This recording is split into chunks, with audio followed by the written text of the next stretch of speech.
You put your name in the Goblet of Fire. You get chosen as a house champion.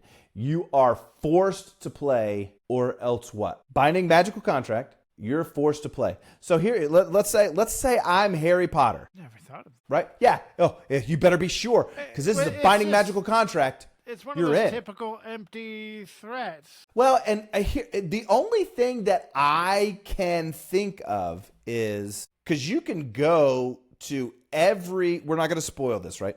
You can go to every, we know there's 3 tasks. I'm going to go up to the first task, no matter what it is.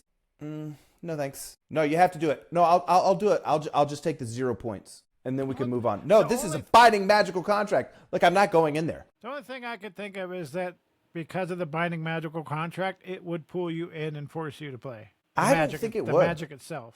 Now, whether or not you actually have to play to the best of your ability, that's not said. So it could pull you in, and you could just be like, I'm going to take the L. I mean, because I'm going to purposely fail. Yeah.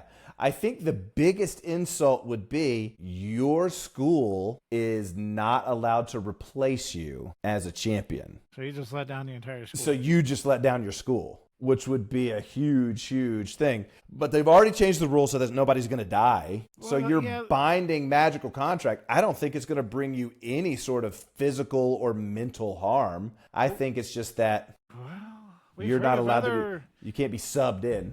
We've heard of other magical binding instances where if you break it, you die. Yes, but that's explicitly said. Right, that's explicitly said. We can only insinuate that that's what they would mean, because what else would they mean? You honestly think? Why would you die because you didn't play a game? Right. You've been chosen as Hogwarts champion so that you can play against these other high schoolers. I don't want to play. Death! You know what I'm saying?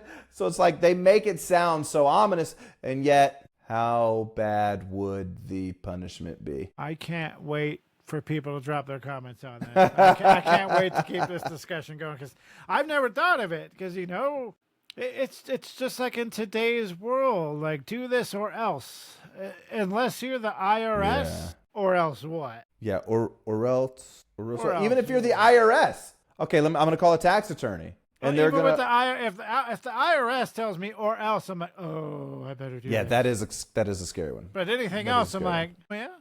What are you going to do? Yeah. So it's interesting that he's like, we already learned that they changed the rules so that nobody's going to get mortally injured. But then he goes, I want to impress upon all of you, this is a binding magical contract. Why did she not include what would happen? Okay. Yeah.